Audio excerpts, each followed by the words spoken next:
So, what is up, guys? This is Salza coming at you with a deck profile of a deck that I've been testing for a few days, I think 3 days, and it's like super good. And I think this is probably one of the best builds of this deck, and it's DDD Lunalights. Now, I know it might not seem like it works well, but it does work really good.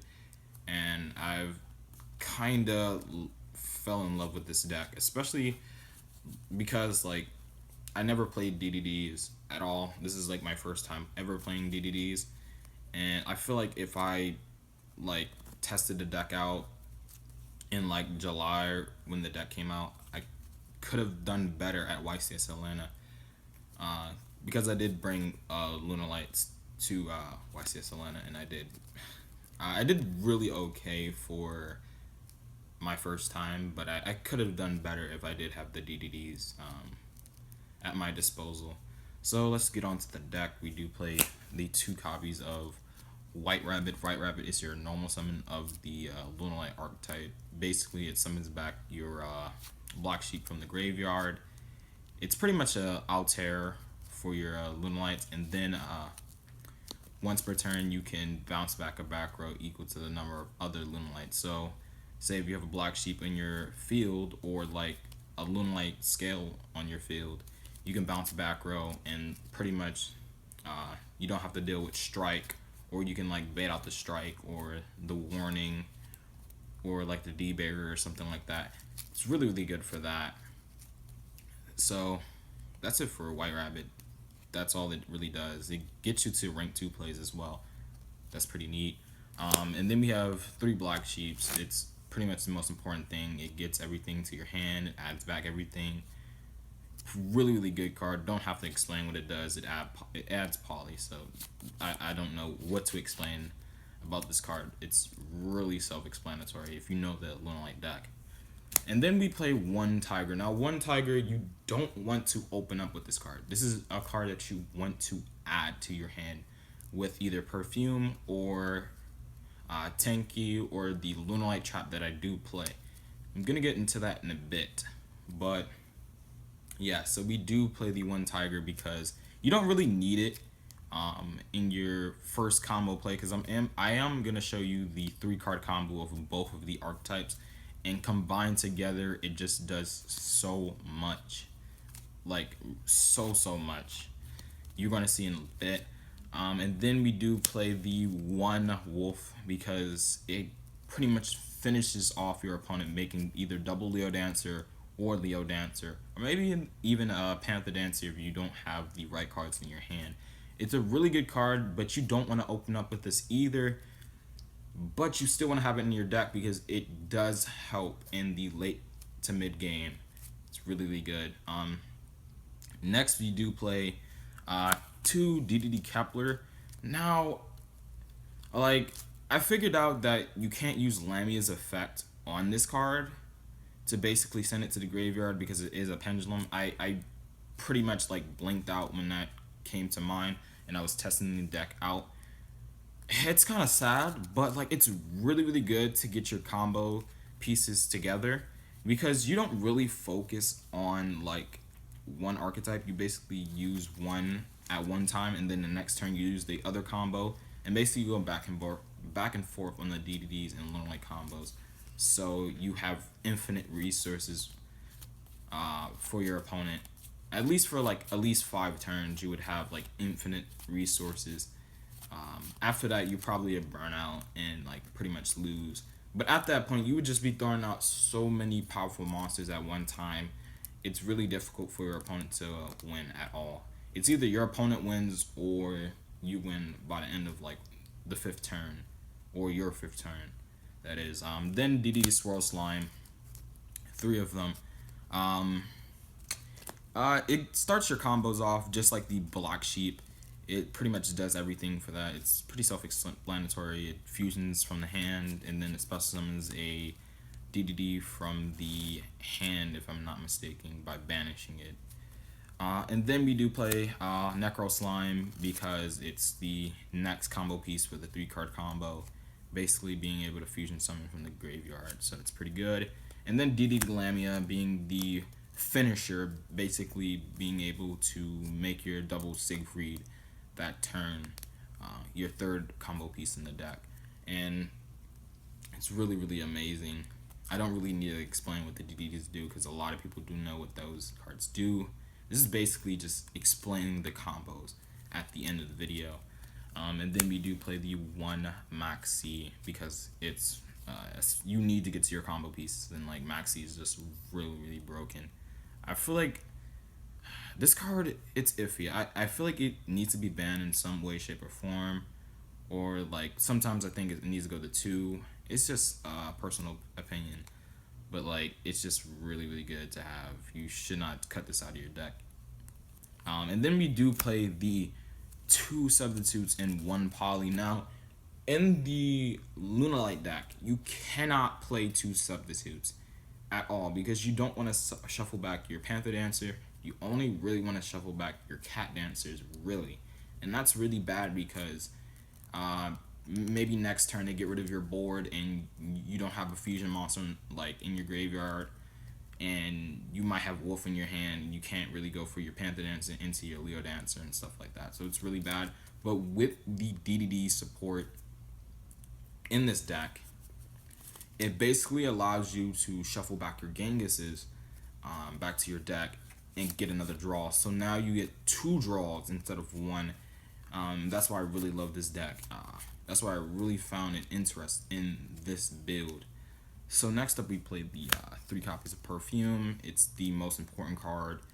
It's so broken when you open up with this card and you have a Black Sheep engraved. Like it's like you basically open up the nuts if you do open up with the Lunalight combo with this card. Basically it's a Monster Reborn and it's a Searcher. Like, what can you ask for? Like, this is like the perfect card for Lunalight. I don't know why I played 2 like a few months ago when I first tested out the deck, but this card is just broken. Then 3 Tenki, that's self-explanatory. It's a base warrior deck. It searches out pretty much everything in your deck. Every Lunalight card in your deck besides Wolf. And then we do play the Dark Contract. It searches out every single like BB card you play in this deck. So I don't know why you won't play this at 3. And then we play the non-budget option card, but you can replace this with Twin Twister or like MST. But 2 Cosmic Cyclones, this is like a really good staple in the format. Being able to banish a card, especially with Pendulums coming out, it's really, really good. You don't have to play this card. You can replace it with anything else.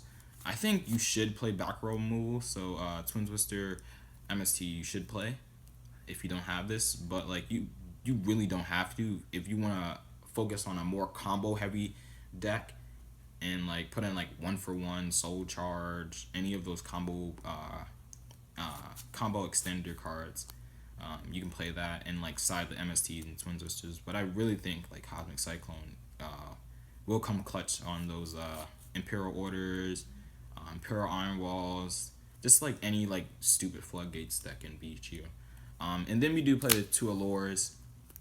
Now, you need to play 2 Allures, not 3. That's really terrible. You don't want to banish combo pieces out your hand. You really only want to banish the extra DDD cards you might have in your hand. Like you might have 2 Lamias. You don't need 2 Lamias. You might have 2 Necros in your hand or 2 Swirls in your hand that you don't really need. So you might want to banish one of them so you can get to your other combo pieces, and then you can go off on your 3-card combos of each of the archetypes we do play, which is the DDDs and the Lunalights. So it's really, really good. And then we do play another non-budget card, Regeki. You can place it with anything. Dark Hole, 1-for-1, Soul Charge. You don't really need to play Regeki. I just love it because it gets rid of everything on the field, and I don't have to deal with like I can like bait out Cyber Dragon Infinity, Masterpiece if it's not unaffected by spells. You know, Zodiacs are really annoying. Just all out, just really, really good. And then we do play the one upstart because 39 card deck. What do I have to explain about that? And then for the traps, you do play the Reincarnation Dance.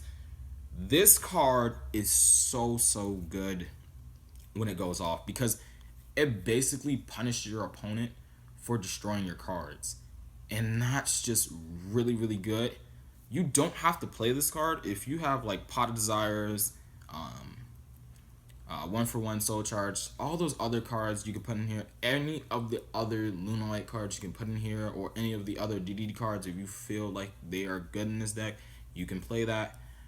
But I feel like Reincarnation Dance is like super good in this deck because if you do your DDD combo and you don't have any other cards left in your hand, you can set this card, and if they get over all your monsters, basically you activate this and you get to your next combo, your Lunalight combo, or if you already did your Lunalight combo, you can extend that combo next turn and just destroy your opponent. And that's why I think this card is really good. But you don't have to play this. It's not that important, and it's a trap, so it's really slow. But when you're doing all your combos, it doesn't really matter. So that's it for the main deck. It's 40 cards. I'm pretty sure it's 40 cards. If I'm missing anything, you could have replaced it with any of the cards that I did say. You don't have to play 40 cards. You can play more than that. But I feel like 40 cards is the best. Then we play, for the extra deck, we play 2 Leo Dancers. I feel like that's the ratio. You're going to be making 2 Leo Dancers sometimes. Yeah, you know, but not all the time. But not all the time. Oh, man. Shout out to Glasgow Yu-Gi-Oh! Cool guy. Although, you know, some people hate him. But I love him. 2 Panther Dancers. You will be making this sometimes. Again, but not all the time. It's a really good card. If you don't know what it does, you could read the effect, but basically it attacks over all your opponent's monsters, and it can't be destroyed by card effects. I should have explained Leo Dancer, but like that's like self-explanatory if you know what Lunalights do. And then for the last Lunalight fusion is the Cat Dancer. You're pretty much not even ever gonna use this card at all. You're basically going to use this to get to your Panther Dancers or your Leo Dancers. So like this card is not important. You just need to play 2 because it's going to allow you to get to your other fusions. Ooh, excuse me. Then for the DDDs, you play 3 Genghis. Now you can play 2 Genghis. There's 2 or 3 extra deck monsters that I'm missing from the extra deck that it's not really that important, but it does help. And the 3 are Formula Synchron, Trishula, and Crystal Wing Synchro Dragon. Now you can play that in the deck. Formula Synchron, I think it's mandatory. You need to play that card. But Crystal Wing and Trishula is up to you. If you don't have the money for those cards, you don't really need it. I don't think you need it at all, but it does help a lot. So I do play 3 Genghis. You need this for your, this is basically your combo starter. This is what you're going to be going into in the start of all of your DD plays. So that's why I play 3. And because I don't have, of course, I don't have Crystal Wing or Trishula or Formula Synchron at the moment. I think I'm going to be picking them up just to test them out. But at the meantime, I don't have them. And then we play the Siegfried. It's really good being able to negate any spell and trap card on the field. Even negating something like Imperial Order, if you want to play that. Any of the floodgates in this meta, you can negate it. It's really good in the DD combo. So we do play 2. Then we do play 2 Alexanders. Is basically to get to your Siegfried. So don't have to explain anything about that. If you know the DD combo, you can go check out all the DD combos on YouTube. I don't think I'm going to show all the DD combos, but I am going to show the combination of the DDD and the Lunalight combo. And then for Exceeds, we play Beatrice and then the Phantom Knight, because this card is really good in combination with the Panther Dancer being able to turn something to 0, and then with Panther Dancer being able to attack it twice. It just does so much damage. And Beatrice being able to send anything you need to the graveyard is just like really helpful, especially when you brick. So that is it, guys. I am gonna make a combo video later. Um, it's a really good deck if you don't have the money for anything. If you do have these cards, you maybe can put it together before link format, because I know link format does definitely indeed hurt the deck a ton, both of these decks. And I'm probably gonna figure out a way to use this deck in link format. Maybe if GoFu doesn't get him banned, this deck is really good still. But if it does get hit, I'm gonna have to figure out something else. But I feel like this deck it's really good, and it has potential to be one of those big road decks. So that is it, guys. Let me know what you think about the deck and how it worked and stuff like that. So see you guys later.